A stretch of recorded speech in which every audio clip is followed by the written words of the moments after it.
ನಿಮಗೆ ಕೆಮಿಕಲ್ ಹೊಡೆದ್ರೆ ಯಾವ ತರ ಫೀಲಿಂಗ್ ಹೊಡಿತ್ತೆ, ಆರ್ಗಾನಿಕ್ ಹೊಡೆದ್ರೆ ಯಾವ ತರ ಫೀಲಿಂಗ್ ಆಯ್ತು ನಮ್ದು ಹೊಡೆದ ತಕ್ಷಣ? ಕೆಮಿಕಲ್ ಹೊಡೆದ್ರೆ ಮಕ್ಕ ಮೈ ಎಲ್ಲ ಹೊಡಿಯುತ್ತೆ, ಆರ್ಗಾನಿಕ್ ಹೊಡೆಯೋದ್ರಿಂದ ಏನು ಆತರ ಏನ್ ಎಫೆಕ್ಟ್ ಕಾಣಿಸ್ತಾ ಇಲ್ಲ ನಮ್ಗೆ. ಈಗ ನಮ್ ಸಮೃದ್ಧಿ ಹೊಡಿತಾ ಇದ್ರೆ ಸ್ಪ್ರೇ ಮಾಡ್ತಾರೆ, ಏನಾದ್ರು ಎಫೆಕ್ಟ್ ಕಾಣುತ್ತೆ ಮಕ್ಕಳು ಬೀಳೋದು ಆ ತರ ಮಕ್ಕ ಮುಚ್ಕೋಬೇಕು ಏನೋ ಸಮಸ್ಯೆನೇ ಇಲ್ಲ. ಸಮಸ್ಯೆನೇ ಇಲ್ಲ, ಆರಾಮಾಗಿ ಒಂದು ಸ್ಪ್ರೇ ಮಾಡಬಹುದು. ಹೌದೌದು. ಓಕೆ ಸರ್, ಈಗ ನಾರ್ಮಲ್ ಆಗಿ 200 ಡ್ರಿಮ್ 200 ml ಹಾಕಿದ್ವಿ. ಒಂದ್ ಡ್ರಮ್ ನ ಇದೊಂದು 25 ವರ್ಷ ತೋಟದ ಮೇಲೆ ಎಷ್ಟು ಮರ ಹೊಡಿತೀರಾ ನೀವು? ನಾವೊಂದು 170 ಮರದಿಂದ 180 ಮರ ಕೊಡಿ ಒಂದು ಡ್ರಮ್. ಒಂದು ಡ್ರಮ್ 170 ಮರ 200 ಲೀಟರ್. 200 ಲೀಟರ್. ಅಬ್ಬಬ್ಬ ಅಂದ್ರೆ ಸರ್, ಈಗ ಒಂದ್ ಮರ 1000 ರೂಪಾಯಿ ಇನ್ಕಮ್ ಕೊಡ್ಬೇಕು. ನೋಡ್ಬೋದು ಈ ಮರ ಫುಲ್ಲು ಒಂದು ಒಂಬಳೆ ಒಣಗೋಗಿದೆ. ಹೆಚ್ಚು ಕಮ್ಮಿ ಒಂದೂವರೆ ಸಾವಿರ ರೂಪಾಯಿ ಬರ ಮರ ಇನ್ಕಮ್. ಹೊಂಬಾಳೆನೆ ಒಣಗೋಗಿದೆ. ಮೇಜರ್ ನ್ಯೂಟ್ರಿಯೆಂಟ್ ಕಡಿಮೆ ಇರುತ್ತೆ ಪೊಟ್ಯಾಷಿಯಂ. ಈ ಮರದಲ್ಲಿ ಹೊಂಬಾಳೆ ಒಣಗೋಗಿದೆ, ಇದ್ರಲ್ಲೂ 2 ಒಣಗೋಗಿದೆ. ಈಗ ಒಂದು ಹೊಂಬಾಳೆ ಸೇವ್ ಆಯ್ತು ಅಂದ್ರೆ 600 ರೂಪಾಯಿ ಸೇವ್ ಆದಂಗೆ, 5 ಹೊಂಬಾಳೆ ಸೇವ್ ಆಯ್ತು ಅಂದ್ರೆ 3000 ರೂಪಾಯಿ ಸೇವ್ ಆಗೋದಂಗೆ. ನೀವು ನೋಡಿ, ಕೆಮಿಕಲ್ ಹಾಕಿದ್ರೆ ಇಷ್ಟು ನಿಲ್ಲಕ್ಕಾಯ್ತಿರ್ಲಿಲ್ಲ. ನೀವು ದೂರ ನಿಂತ್ಕೊಂಡು ಮೈ ಮೇಲೆ ಬೀಳುತ್ತೆ ಎಲ್ಲ ನೋಡ್ಕೊಳ್ಳೋರು ಅಲ್ವಾ ಸರ್?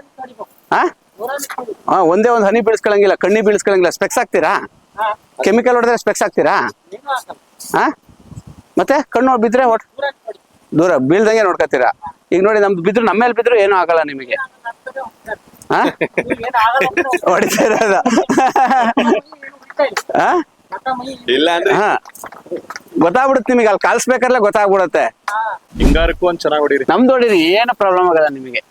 ಕೆಮಿಕಲ್ ಆದ್ರೆ ಸುಟ್ಟೋಗುತ್ತೆ, ಅದೋಗುತ್ತೆ ಇದೋಗುತ್ತೆ ಅನ್ಬೋದು.